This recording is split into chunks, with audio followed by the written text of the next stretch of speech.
I tū tētahi rā kawe mate I tētahi marae tāmaki makaurau mō ngā hoia kua ngaro.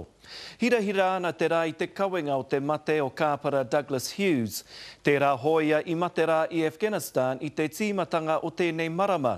Me tētahi koraua, nāna no te marae o te mā hurehure I whakatū. He hikoi mo te hunga, kua whetū rangitia.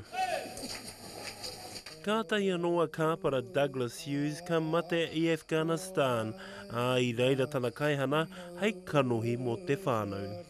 You know, we would have been back home about this time. Very sad moment, but very proud at the same time to represent him.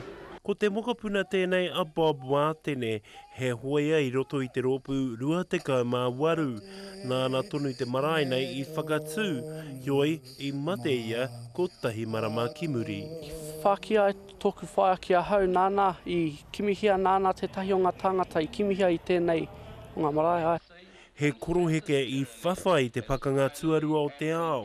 Tōna e harek te toa ki te hoko I te nupepa I a rā. Ka tahi ka waia mai kia hau me tōku whaia. Kei te pēhea koutou, kei te paumata, kia ora. He tino rā tēnei mō te marae nei, kua whā te kaumārua tau e haere ana. Taua tu tau mai tu ai tēnei kaupapa ki te māhurehure marae nei, hioi I te tau 2001 I whakaarahia ake te kaupapa anō.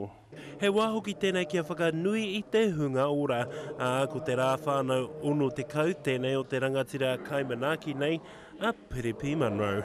E kokoia, e koroe, Anzac Pikia, te kare.